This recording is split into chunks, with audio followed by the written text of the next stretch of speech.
I had, I didn't finish probably covering all kinds of milk. Milk in every different form does something differently. Like I said about the yogurt and the kefir, when you make those in a natural way, they're pre-digested, you'll get well quicker because everything is more digestible in the dairy. If you make butter, butter is excellent to lubricate everything in the body except the brain and nervous system. And most of the body is very deficient in fats. The butter gets to everything the quickest, except for the nervous system. I did mention that cream was the best thing for the brain and nervous system to calm it, relax it, to soothe it. The best thing to restore myelin is fish fat, not fish oil, fish fat. It's again a miss. People want to sell fish oil, so they're going to stress the difference between the 3 and 6s, and all of the little chemistry that they're going to throw at you because you don't know chemistry, and even if you do know chemistry, it sounds good. But in my experimentation with foods, fish oils never did what fish did. Just like in coconut cream, you have the water-soluble fats, you have the proteins, you have everything in that substance. And some of it, a small percentage, is oil with the oil-soluble vitamins. In fish oils, you have all of that removed. And when the FDA gets finished with the regulations, fish oil is never pure. They always have to treat it with a kerosene-based solvent, or heat, and both, well, it's both, that separates all the protein out of it so bacteria won't grow in the oil. And I dealt with another company that used to make it like they did back before pre-81. And fish oil, when you got it back then, stunk. It was cloudy. It had everything that the fish had in it. It was like juicing fish. And it was good substance. Then they outlawed it and had said no bacteria could grow in it. It had to be a purified product. And then it all became garbage. Anybody that tells you got a pure substance, they don't. So I got a company, finally talked them into making it, and they produced it. And guess what happened 6 months later? Is there any other way we can process? Because it only lasts 6 months and we want a product all year round, because this cod we can only get, this fish we can only get at one season a year, and it will only last 6 months. I said, well, that's okay, sell it high, sell it rotten. That's okay. Well, nobody's going to buy it, nobody's going to eat it. Yeah, they will, if they have any smarts about them. You educate them. Oh, no, we got to have a clean product. So you know what's going to happen? It's no longer going to be a fish oil that's any good, or a fish fluid that's any good. So again, it's all about money. It's all about what they can get, how much they can get, not about the product itself. So okay, let's take a look at the milk. When you have everything combined in it, it has certain properties that will nourish the whole body. When you have butter, it gets to every place in the body and lubricates it except the nervous system. When you have the cream, it soothes and coats and protects the nervous system. When you have the combination together, it'll do a little of both. Now, for most people are so starved, their bodies are like an orphanage. Any of the kids that are closest to the food and bigger, they're going to get the food, and the little guys in the back aren't going to get much. So when you take all that food through the digestive tract, anything in this area is going to get the food and hold on to it first. And if they can eat several massive amounts of food and not let go of it, it's not going to get out to the rest of the body easily. And that's the way it is with fat especially. So you can eat all the butter you want, and all of a sudden you say, my skin's getting awfully dry. I'm eating all this fat and I'm gaining this weight and my skin's so dry. That's because the fats are being consumed completely because they're so hungry inside that they're not getting out to the outer exterior, getting to the exterior. So the way I have developed a formula, or a friend of mine developed a formula called the lubrication or moisturizing formula. It has two names in all of my books. It has two names because I want it to be appealing to the women, which is the moisturizing formula, and appealing to the men, which is a lubrication. It's the most important formula in my whole system. And that's the combination of egg, butter, lemon juice, and a little bit of honey. And what that does is it helps break down the fats even before the bile gets to it. So it digests rapidly, so rapidly that all the organs and glands can't consume it all. So it gets out to every other part of the body, including the bones and the skin and the joints and the connective tissue that wouldn't normally get fed. So if you have that kind of a problem and you're not having the moisturizing lubrication formula, have it. And it's always best consumed after a meat meal or a heavy egg and dairy meal, or in combination with.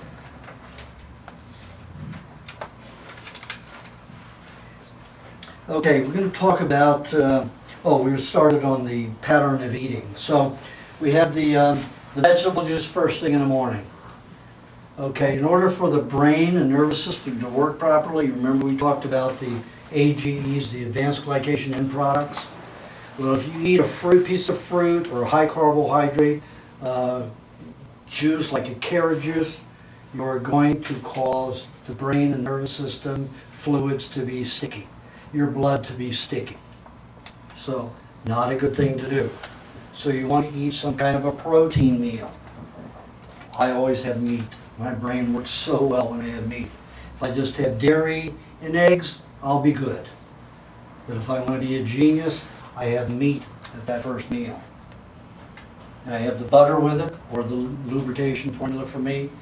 Or I can have the moisturizing on the other side of it. So, the moisturizing or lubrication formula with that meal. And then if I want to make sure I've got lots of minerals for the day, I have the cheese and honey afterward, about 30 minutes after that. Now my brain is set for the day. However, you still have another 5 hours to go. If you eat a high carbohydrate in the first 7 hours that you're awake, you will make glycogen with the carbohydrate. If you don't eat a high carbohydrate, the body's going to make the glycogen from pyruvate, a protein sugar. Now the carbohydrate we discussed, very high acrylamides. If you have pyruvate as your protein or sugar to make glycogen with the help of glucagon, you only have 7 to 8% advanced glycation end product, and we can handle 12% at a time. So that means you will not store not one molecule of advanced glycation end product. So the first 7 hours you're awake after a long sleep, do not eat high carbohydrate food. Juice or any form. Pardon me? Juice or any form? Pardon? You said juice or any form? Any form of high carbohydrate food. No fruit, no juice, like carrot juice or beet juice or anything like that. Unless it's just a small percentage of your juice, like 5-10% of your juice. You're not going to have much. Celery has a minus carbohydrate. You don't have enough carbohydrate to digest celery. So when you start off with celery, you put a little bit of carrot with it and parsley, the high carbohydrate in that is going to be neutralized by the celery. So you can see how much thought and everything I put into all this. And it'll work. It works 95, 98% of the time. Exactly like this. So then you've got 2 to 3 hours. You drink milk in between, preferably kefir yogurt, in the form of kefir yogurt. You can add eggs in between all you want. Feel, you're getting a little sleepy or drowsy. Take an egg. Does everybody know how to eat an egg? Raw? Sure. You so rocky? You break 5 eggs into a glass and you down it and you wipe your mouth like this. You don't wipe your mouth like that, it won't work. And that's how he did it. He just downed the 5 eggs. I do it. My throat's a little tight, like that glum, of egg in my throat. It makes me want to kind of puke. So what I do is I do it the endogenous way. I take an egg, hopefully it's got some fecal matter on it, and I'll explain that later. And I put a dent at one end, not a hole, a dent, and in this end I make a hole with the cutting teeth in front. You know any herbivore, any vegetarian animal that has cutting teeth? Does 90% of its mouth? No, your vegetarian animals, your herbivores, all have all molars. So, you're going to go like this. And first the white comes out in little amounts. And the white doesn't taste like anything, so it's pretty benign. It's cool texture, as long as it's not a glob in my throat. And then the last to come out is the yolk.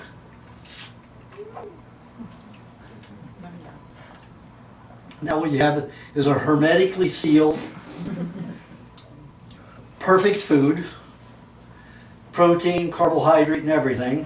And now the waste product is completely biodegradable, the packaging. Make sure I got all of it. And that's it. That's all there is to it.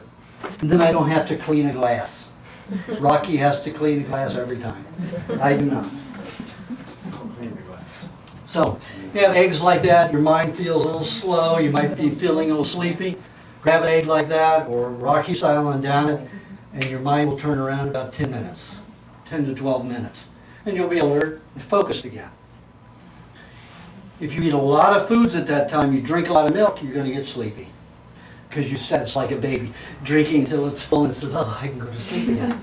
You know? So when you want to stay alert and focused and working and concentrating, you eat something that's a full meal in one. It has all your protein and fats, but not a lot of it. Frequently, but not a lot at one time, and you'll stay open and focused. Let me give you an example. The Los Angeles Police Department was hassling a lot of these runaways on Venice Beach. And I went on Venice Beach almost daily to get people on this diet from 1988 all the way through 1995, trying to get as many people to do the diet as I could get to see its results, because I'd only worked with patients, you know, let's say 300 altogether or 500 altogether in all of those years. I wanted to work with thousands of people to see the results of this diet. So I set up a table out there and talked people into going into the diet. We're talking about in a 5.5 year period, about 10,000 people, and talked about 10,000 people, but I got about 3,200 to do the diet and come back with results, and they were exceptional. So while I was out there, I saw the police department hassling runaways. Now, these are runaways who've been sexually abused or abused in some manner. And they weren't, you know, runaways, they were teenagers that were out there doing hair wraps, painting pictures, doing portraits, and the police were ticketing them and running them off. So where did they have to go? Into drug trade or prostitution. So I was on the police's pocket like, oh no, police's butt like hip pocket.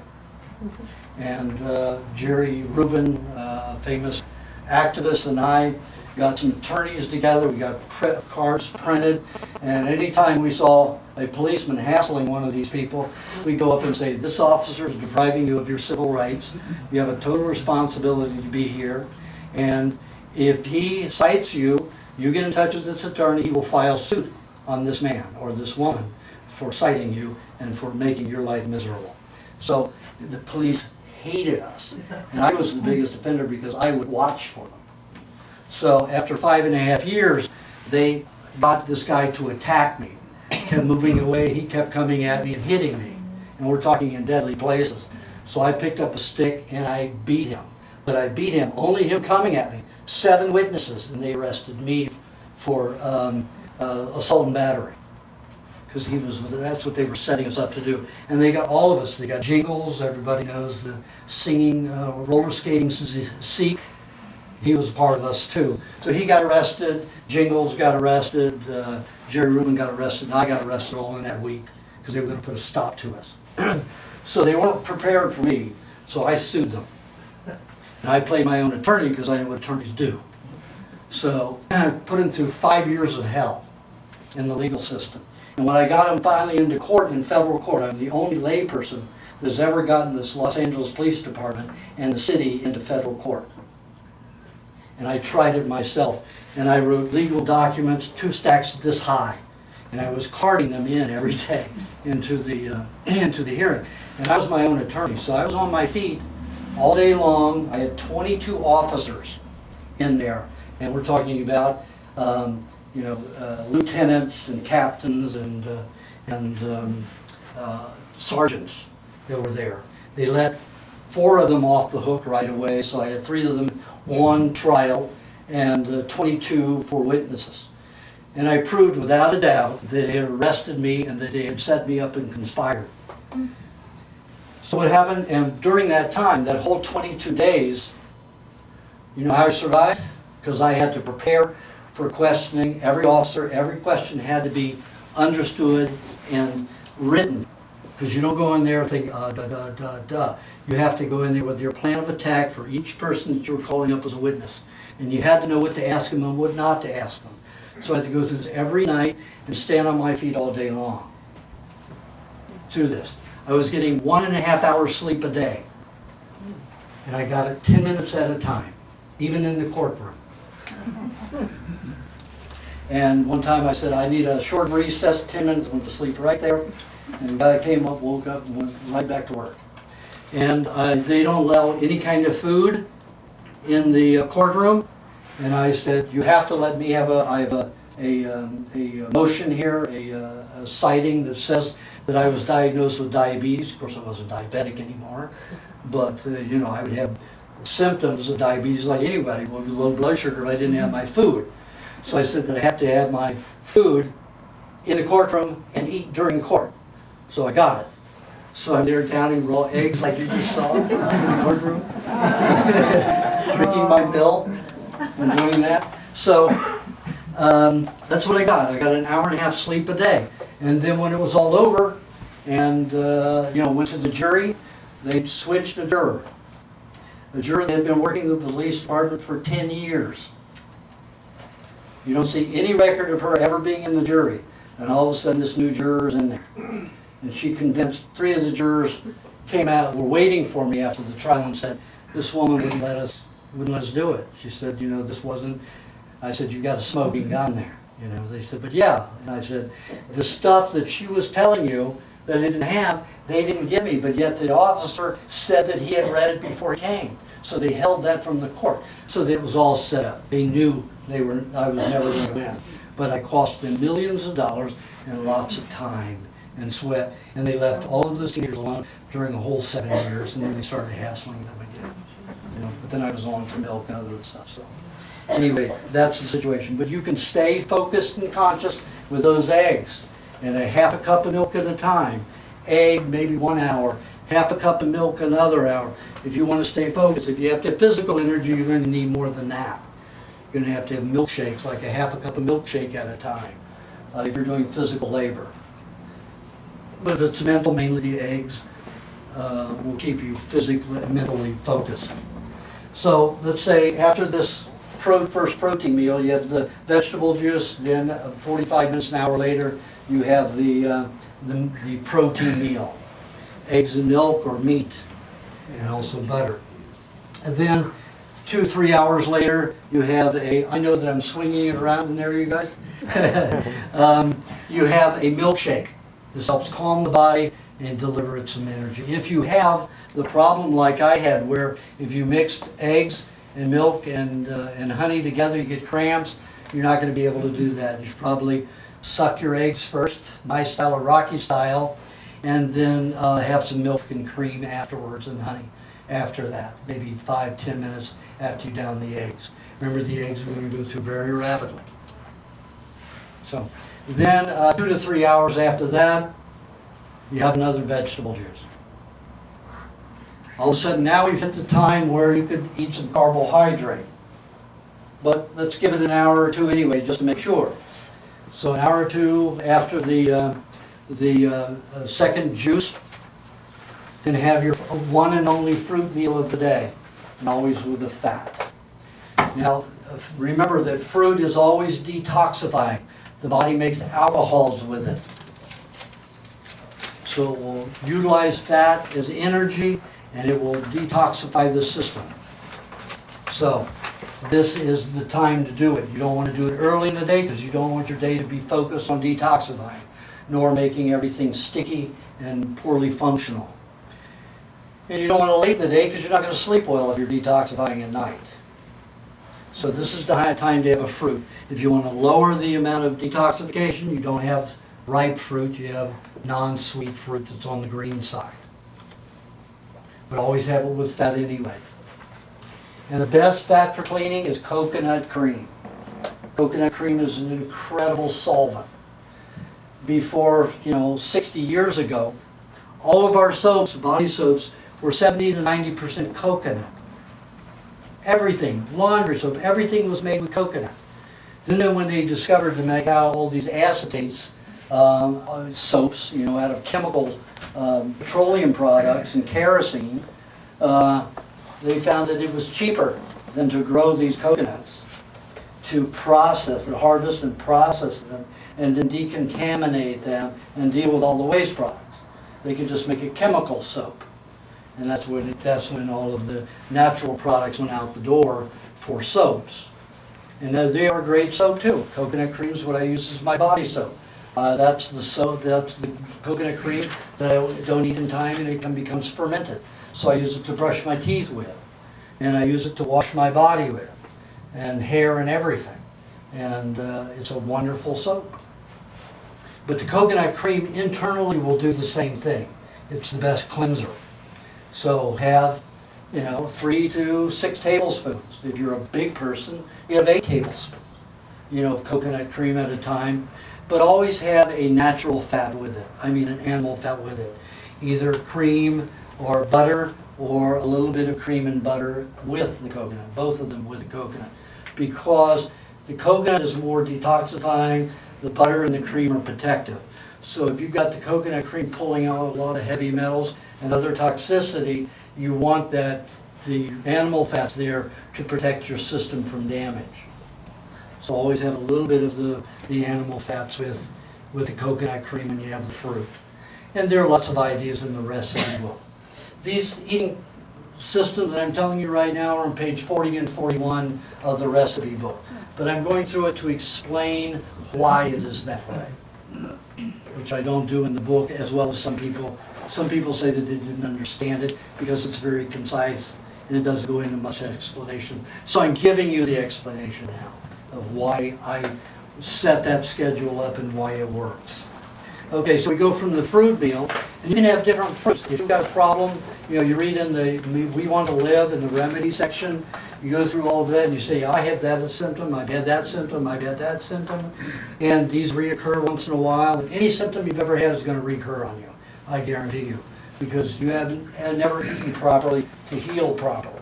So that area is always going to be revisited, the detoxification and the healing. So anything that you've ever gone through, you go and highlight that to the remedy section of my book, so you know what fruits and what other foods to eat, so you can go to it right away. If you want an excellent way to do it, you go to wewantTolive.com. The TO is a 2 numeral 2, wewantTolive.com, and you can get the PDF version from the Adobe version. You can download it and search it. So you can have it like that. You don't even have to highlight it. You know right where to go. Just put that word in and you'll find it instantly. And it's costs just as much as the book does, hard copy, but it's a lot more. If you're a computer person and don't have a lot of time, then that's an excellent thing to get, and it's well worth the $30. And you don't have to pay shipping on it. And no taxes, I don't think. If you're in California, you might. It's not my website. I just licensed somebody to be able to distribute all of my information. It was an agreement, because I don't have time to do it. And everybody was screaming at me, where can we get more of your information? Where can we get more of your information? So you can't. Now you can. Lots of stuff that is not published is on that site. A lot of stuff. Articles that I've written that were published in obscure places and other magazines, LA Times, all kinds of places. Everything's on there that I allow to be out yet. So, and my publisher allows. So that's a lot. So you go there and you find out you know what foods you need to eat. So let's say you're having difficulties with your spine, and you know that papaya is helpful for that. So you have papaya for a couple of days a week. Don't have it repeatedly because it'll create even more spinal detoxification. You could have it every other day for the weeks that you're dealing with your back.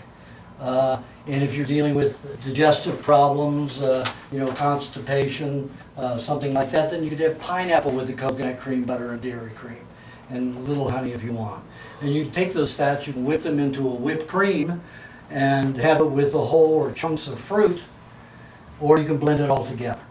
It's like if you're trying to get rid of heavy metals, you could use dark berries, blueberries, blackberries, or boysenberries with those creams, those fats. And if you blend it together, it'll be like a parfait, like a hard gelatin.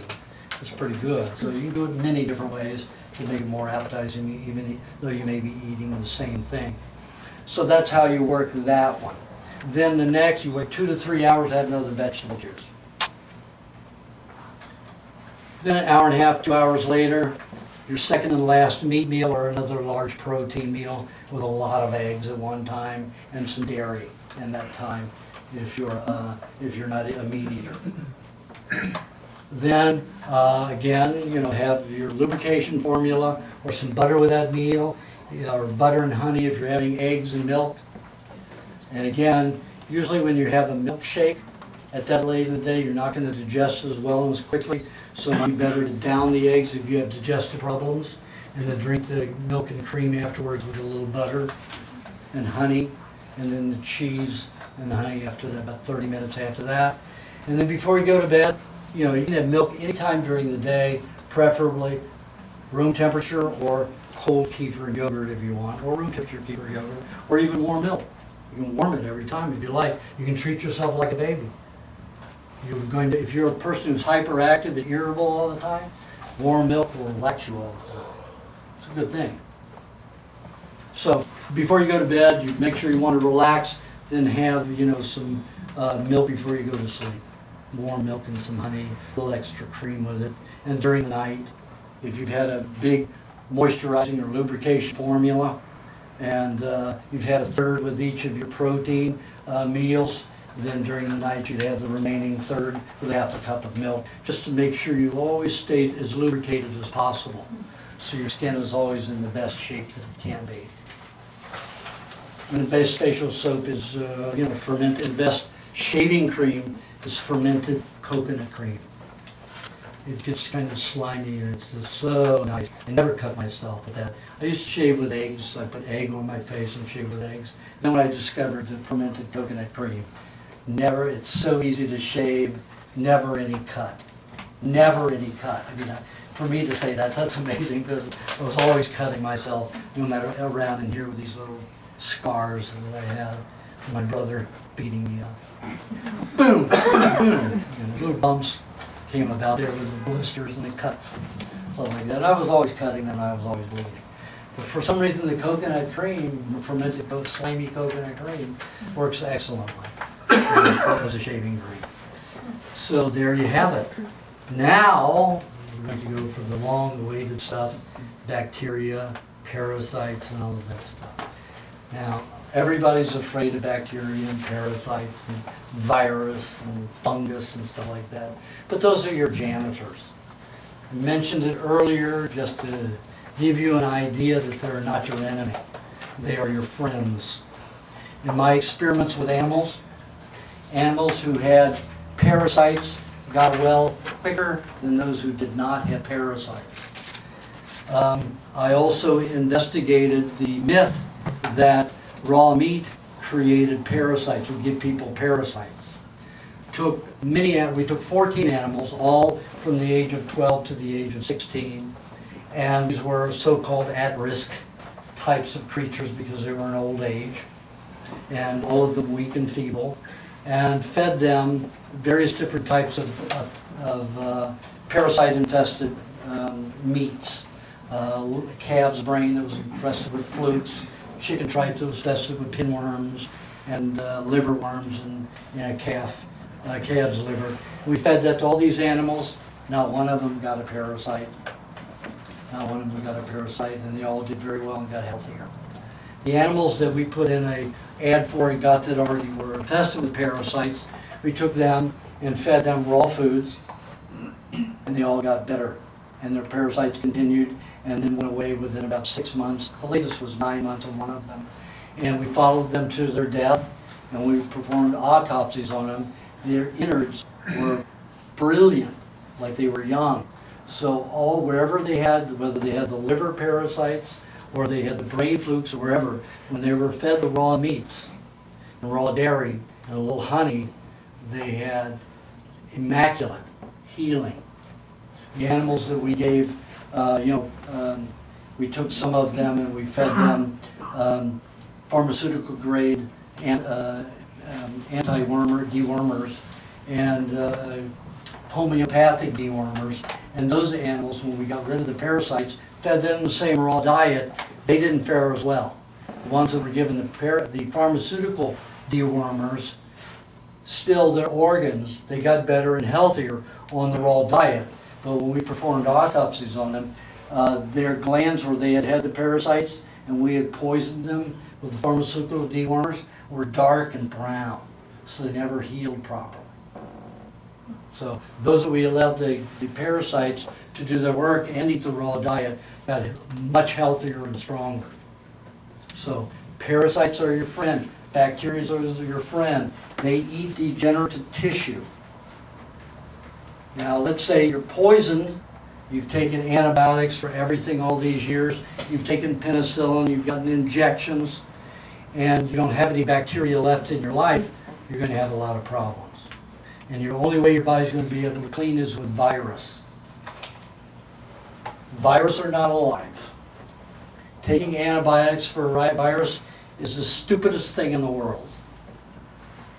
It was known 30 years ago. Viruses are not alive. They're protein bodies that act like solvents. They dissolve tissue. They're not alive. Do not give antibiotics for viruses. And what do they do today? You have a virus, they'll give you an antibiotic. It's an absurd case. And they're always talking about, you have all these writers talking about live virus. It's a misnomer. There's no live virus. They have no respiratory system. They have no nucleus. It's like calling Tide soap alive. It's ridiculous. And that's what viruses are. They are soaps. They are solvents that go in and dissolve tissue. And your body has over 320,000 varieties of virus. Each element of your tissue, intracellular tissue, has a different type of virus that's specific to dissolve that tissue when it's in trouble, when it needs to be dissolved and rid of. Just think, if one virus dissolved everything, then you would have complete dissolution and death. But the body is finite and intelligent even though you poisoned it to death with antibiotics and pollution. It makes finite viruses that specify a particular dissolution of tissue. And the pharmaceutical industry will say, and the doctors who are their sales pitches say, well look, it dissolves in this tissue, in this cell. It breaks apart this part of the cell. Yeah, so? But they get you thinking it's the end and all, that your cell's going to completely die because of it. It doesn't happen unless that cell is completely contaminated and destroyed. And the death of one cell in your body isn't going to kill you. So the medical profession and the pharmaceutical communities frighten you to death with all these stories. How can you get virus to be a contagion when it's not alive? You can put a virus in a petri dish that's fertile, that cells can grow in it, and not one more virus will appear in that petri dish under cellular conditions, even for a week. Not one more will appear. You put live cells in there and all of a sudden they start multiplying. But they don't multiply. Cells make virus. Just like we produce soap. You calling virus contagious is like saying Tide soap is contagious because it's in every home. Humans have made it as a soap to clean their laundry. Cells make virus to clean parts of themselves because they're too toxic to use bacteria, fungus, or parasites to clean them out because we're too polluted with poison. They can't live, they can't survive eating toxic waste. It's like I contaminate, let's say I eject an apple, or I spread a field with, let's say, arsenic. Apples grow from this field of arsenic. You've got a high content of arsenic in this apple, and I give it to you to eat. What's going to happen to you? You're going to die. Well, that's what happens with a bacteria and a parasite and a fungus when it goes to eat a cell that's contaminated. They die. So they don't multiply. So then all we have left is virus. The body has to produce virus to clean itself. But viruses are like soaps. What do you have to do with soaps? You dilute them in the H2O. And what happens there? When a parasite or a bacteria or a fungus eats something, it takes the amount of food that it consumes and it dwindles it down to this tiny little waste product. Parasites can eat 100 times their weight in 24 hours and discard 1% of it. 1 to 2, 3, even 5% depending upon the parasite. That means it's like you eating 100 pounds of food in a day and having a 1-pound turd in the morning. Pretty efficient. I like that. I like that.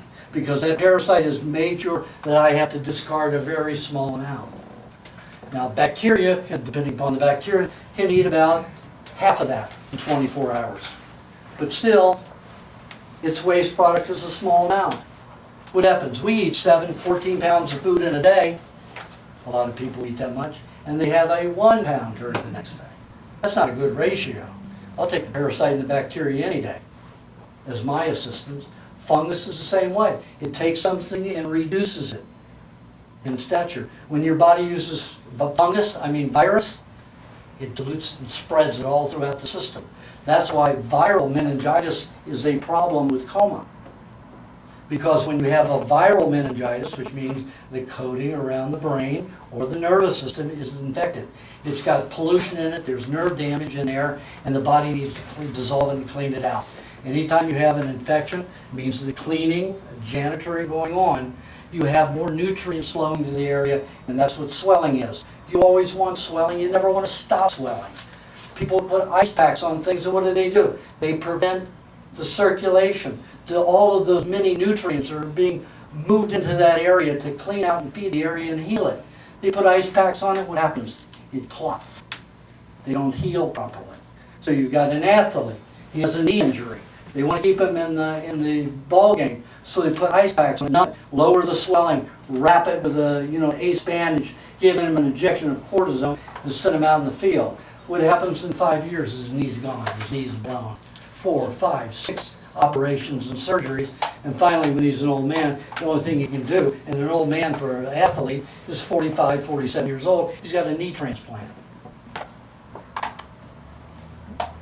Which means he's got a piece of plastic put in as a knee. That's not the way you handle it. Never freeze a swollen area. You put a hot water bottle next to it, you put heat there to increase circulation. You'll get well faster. Always put heat. Never a heating pad because you have an EMF field. Hot water bottle. EMF fields destroy the molecular structure of cells. So always, I don't care if you put hot water in a glass and wrap it with a towel. That could be your hot water bottle. The best is a rubber one if you want it to last a long time, a true rubber hot water bottle, so it doesn't outgas plastic. So when you have all this viral contamination, your body has to get rid of all that fluid. And if you've got that swelling in the meningi, the extreme swelling from the virus, you've got possibility of damaging and rupturing, the consciousness center, so you go into a coma, or you have an aneurysm, or you have a broken blood vessel in the brain. You ever have that kind of situation where you have a headache and it's getting strong? You can lay down on your back, put 2 hot water bottles on either side of your head. You put a towel over the hot water bottles on your head so you're tenting the heat into your head. And what will happen is all of the sinew, the tendons that connect these fissures in your brain will relax and allow the skull to expand. Headaches are when the brain expands and the skull doesn't. and it puts pressure in the meningi. So you want to relax so the skull can expand with the brain, then there's 80% of your headache gone. Then with the headache formulas in the book, you can get rid of the rest of it. That's, lemon and the honey and sparkling waters and some cream. There are different headache formulas in the remedy section of We Want to Live. So that's how you handle it. So, what would you rather have? A viral infection or a parasite? Or bacteria? Or a fungus? I'll take any of them over a virus. And I want all of them because I want to be clean. I don't want to stop any of them. I wouldn't be well today if I stopped them. I would be dead today if I stopped them. I've had spinal meningitis 4 times in my life because of the damage they did to my spine, creating bone cancer and solidifying my spine with that radiation. I was in miserable pain. I rarely have pain in my back anymore. My back is almost completely renewed. Just one little vertebrae right here still isn't intact yet, but all the others are. And I've got 14 years to go to reach my 4 years. And I'm already satisfied. But it works. Don't stop those detoxifications. If you need to stop them because you've got to function and you've got to feed your babies or take care of them and work, the way to do it is lime juice, not lemon juice. Lemon is a bacterial incider. It helps dissolve anything. It helps, that's why people marinate in lemon juice, because it helps break down, it helps fermentation, it helps bacterial growth. Lime juice inhibits it. So if you put, let's say, 3 to 5 tablespoons, or even 6 if you're a bigger person, 6 tablespoons of lime juice with about 2 ounces of honey, which is about 4 tablespoons of honey, 4 to 6 tablespoons of honey, about 4 tablespoons of coconut cream, and about 1 tablespoon of dairy cream. You blend that all together and mix it with about 3 to 4 ounces of Gerolsteiner or Perrier or one of those naturally sparkling waters, and you drink that, a little of that, like 2 ounces of it or 3 ounces of it every 3 to 4 hours. It'll be your natural antibiotic, and it will slow it down. Now, if you have too much lime, it'll do just like an antibiotic. It will destroy all of your bacteria, intestinal everywhere. But at least it won't have the side effects of an antibiotic and the long-term damage. It'll just ruin your digestion for 3 to 6 weeks. And then you have to live on sucking eggs. So if you want to suck eggs for a few weeks, only, and have some milk at night, then have all the lime juice you want and stop your detoxification. Okay? So let the body go through its natural processes. It is very intelligent. I wouldn't be walking today. So remember, I was a worm in constant pain. Severe, chronic, intense, excruciating pain. 24 hours a day. Even when I was unconscious and asleep, I felt pain. Until I learned the bathtub. Then I had some respite. When I learned to sleep in a bathtub, it was like discovering the world was round. Only more efficient, more helpful. So don't try to stop your detoxifications. Try to endure them until they finish. And there are many remedies in the book to help you get through any kind of detoxification. Okay, we're at the question and answer period. Any questions? And who's going to give the answer? Yes? You mentioned the problems with your teeth and getting cavities. Now, I happen to be one of those people who ended up with having dental work, at which point I ended up with nothing but cavities. And of course it has amalgam, which is mercury. Now, from all I've been able to research, there are very few dentists that can take your Mercury out of the system, amalgams. You have a big chance of really getting a flood of poisoning. Correct. Now, do you have anything in your books about slowly detoxifying that mercury out of your system? Yes, I do. We're talking about juices, eating cilantro juice as part of your vegetable juice. That helps to get out slowly. Also, I talk about the blueberries, blackberries, and boysenberries with the coconut cream. They're both in the recipe book because those remedies came later. Is the recipe book also downloadable online? Yes, it is. Because I like the ability to search. It's easier that way. Okay, any other questions? Yes. Oh, let me say something about that. A lot of people want to rush to get the mercury out of their teeth. Don't do it. I say on if you're in ill health, wait 2.5 years till you've been on this kind of diet, or all high, animal food, protein, milk, egg, meat, even meat diet, until you've strengthened yourself before you have that mercury removed. Because even if you have a good dentist that knows how to put the dam in there and prevent you from going into your mouth and down your throat, you've got to learn how to breathe also, because it's going to go right into your nose, some of that dust. And that's a very dangerous dust. It's mercury. The main part of it is mercury. So you've got to learn to breathe when he's drilling, not drilling. When he's not drilling, you breathe and you don't see any vapor or dust in the air. So you've got to learn to hold your breath. You've got to really work it. Or you make an agreement with the dentist. You drill 10 seconds, you let me breathe, or you get a mask and put it on your nose, or oxygen on your nose so you're not breathing that mercury. I don't like synthesized oxygen, but it's better than having mercury in your system.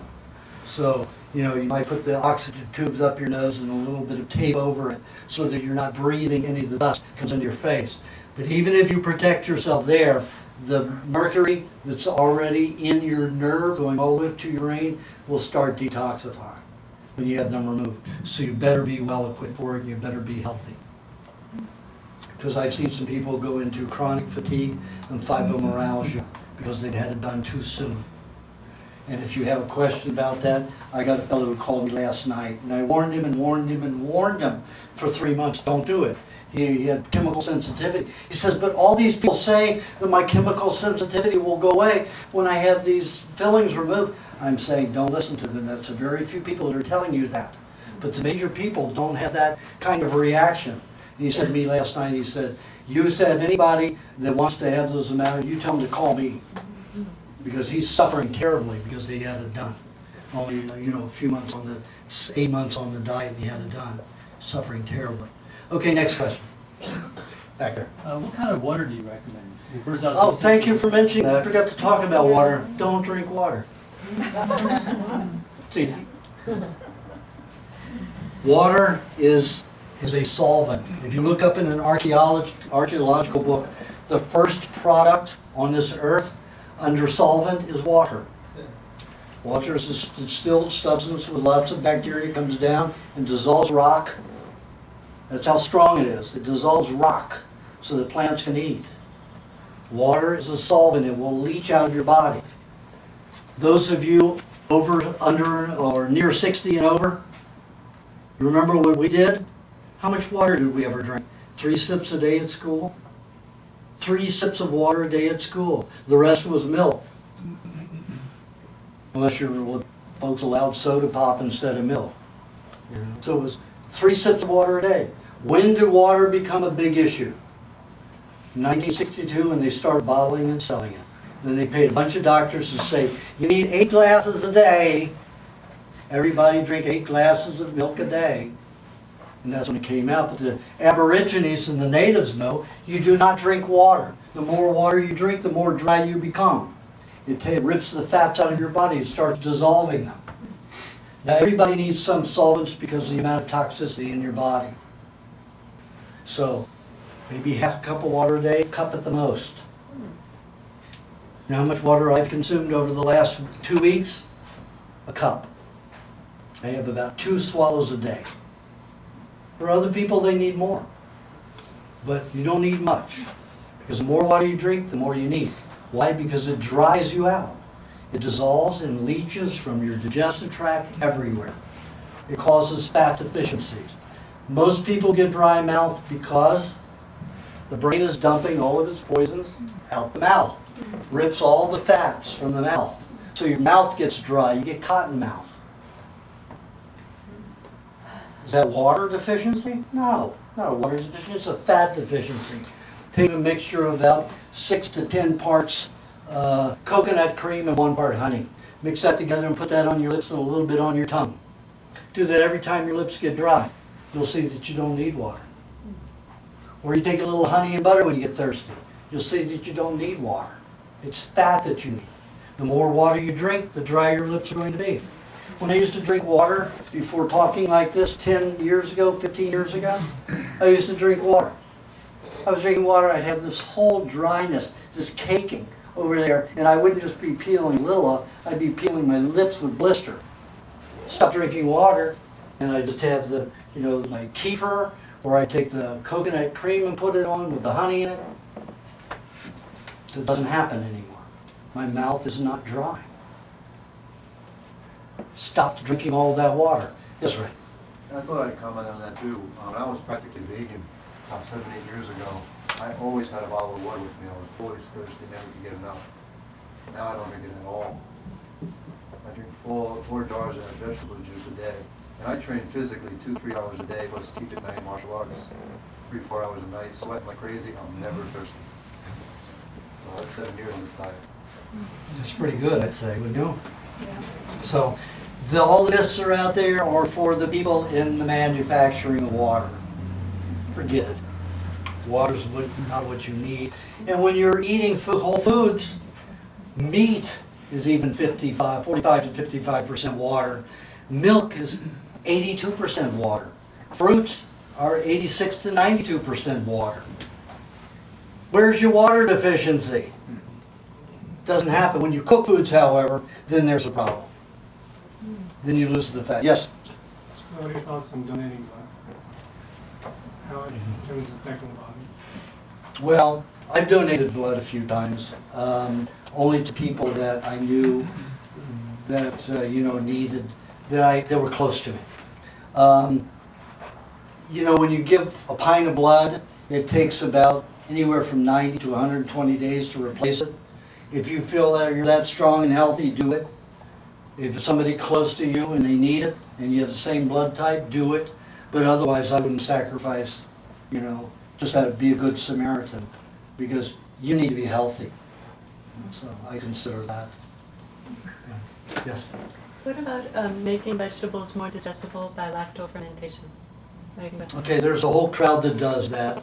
There are several civilizations, tribes, people who do that, who don't have access to a lot of food.